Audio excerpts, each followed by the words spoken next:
Good evening, my dear friends.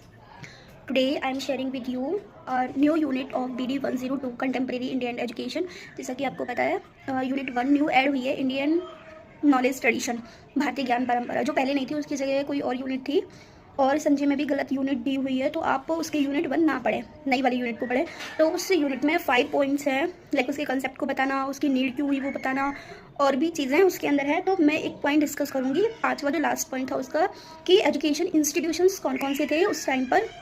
तो आई have divided this into 2 parts. First, before independence education institution कौन कौन से थे, कैसी शिक्षा थी, एंड आफ्टर इंडिपेंडेंस की हमारी स्वतंत्रता के बाद कैसी शिक्षा थी। बिफोर इंडिपेंडेंस में भी I have divided into 3 parts. First, Vedic education, second Buddhism education, and third Jainism, Jain धर्म की शिक्षा थी। आफ्टर इंडिपेंडेंस कौन सी थी वो मैं आपको नेक्स्ट वीडियो में शेयर करूँगी। नाउ जो वैदिक पीरियड में थी उसमें क्या होता था, वैदिक पीरियड में, कि हमें वेदों की शिक्षा मिलती थी, वेद पढ़ाए जाते थे। तो सबसे पहले जो वेदों की शिक्षा थी वो हमारे घर से ही प्रारंभ होती थी, कि ऐसा तो नहीं है कि बच्चे थोड़ी सी बड़ी हुए तुरंत भेज दे 1-2 साल के बच्चों को, नहीं। जो घर पे शिक्षा हम जो वहाँ पे भेजते थे वो गुरुकुल में भेजते थे। तो गुरुकुल में भेजते थे 5 से 9 साल के बच्चे को भेजते थे, और जो 5 साल से पहले जो शिक्षा दी जाती थी वो अपने ही घर पर बाय पेरेंट्स के द्वारा दी जाती थी। उसको जो स्टार्ट किया था विद्यारंभ संस्कार के थ्रू उस शिक्षा को शुरुआत की जाती थी, कि जो पेरेंट्स हैं वो बुलवा रहे अपने बच्चों से, लाइक हम घर पे ABCD सिखाते थे अभी अपने बच्चों को, स्कूल में जा करके और कुछ सीखते फिर बच्चे। तो वैसे करके अगर पेरेंट्स पढ़े लिखे हों तो वो पहले ही थोड़ी बहुत एजुकेशन दे सकते हैं। तो वही था विद्यारंभ संस्कार में। उसके बाद जैसे ही बच्चा 5 साल का होता था तो उसे उपनयन संस्कार के थ्रू, जिसमें जनेऊ बांधते थे बच्चों को और वो गुरुकुल में जाते थे। गुरुकुल था गुरु का घर, मीन्स गुरु के साथ ही बच्चा रहता था, ठीक है। वो जो जगह थी गुरुकुल, वो छोटे छोटे गांव में रहती थी जहाँ पर गुरु रहते थे।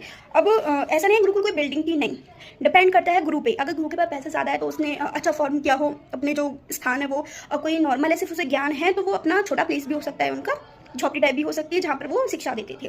तो वो गुरुकुल का आश्रम या गुरुकुल बोला जाता था उसे, जहाँ पर वो शिक्षा लेते थे। उसके बाद आते हैं परिषद।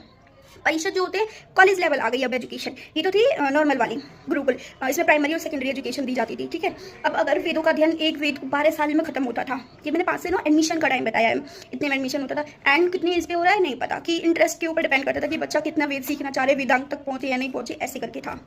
नेक्स्ट है परिषद, जैसे वो महाविद्यालय की तरह कॉलेज लेवल, जैसे जहाँ पर मैनी टीचर्स होते थे, अलग अलग सब्जेक्ट पढ़ाते थे, उसे बोलते हैं परिषद। नेक्स्ट था सम्मेलन। सम्मेलन जैसे अभी आपने सुना सम्मेलन से शादियाँ होती है, तो वैसे ही जब सम्मेलन होता था तो वहाँ पे शिक्षा की व्यवस्था थी। जो राजा महाराजा थे वो एजुकेटर्स को, यानी कि गुरुज को बुलाते थे। बहुत सारे गुरु आए अलग अलग गाँव से, और वो वहाँ पर डिस्कशन करते थे कि ये एजुकेशन सही है, इसमें हमें ये पढ़ना चाहिए, एंड शिष्य थे वो उनके साथ डिबेट करते थे। ऐसे ही राजा महाराजा एक अपने दरबार में काउंसलिंग टाइप वो बिठाते थे, यानी कि सम्मेलन करते थे, उसे बोलते हैं। और कुछ स्पेशलाइज्ड हायर एजुकेशन थी, जैसे कि टोल्स, जिसे हम चतुष्पथी भी बोलते हैं, जिसमें स्पेशल सब्जेक्ट पढ़ाए